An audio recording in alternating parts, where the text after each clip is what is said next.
I think most people would describe me as Bishop Kim Brown.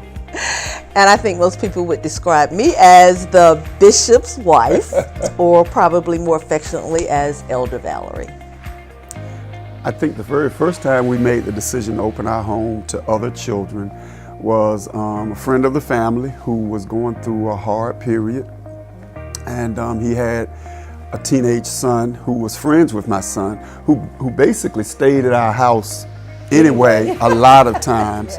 But then when the family hit a really rough patch, I don't remember how we came to the conclusion, but it was almost an automatic but very spontaneous moment that he would live in our house. And he lived for about a year. In fact, people really thought for a while that he was literally our son.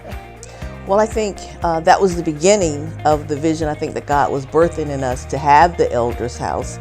And after this particular son stayed with us, we had subsequent children who came and stayed, whether it was for 1 week or one young lady who stayed for years.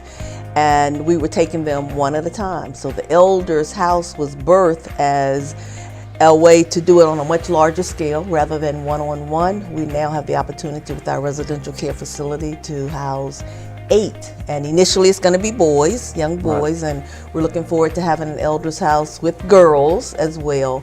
And it's a way to serve more than one and give them motivation.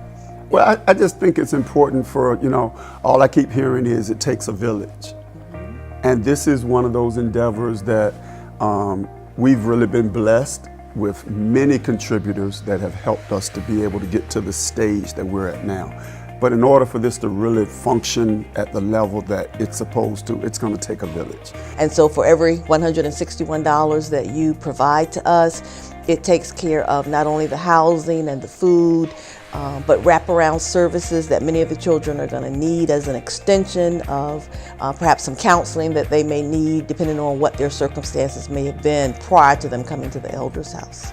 So some of the ways that you can help us are by giving funds, by giving time, and by giving a voice to help us strike out all of the obstacles to high school graduation and being productive in life.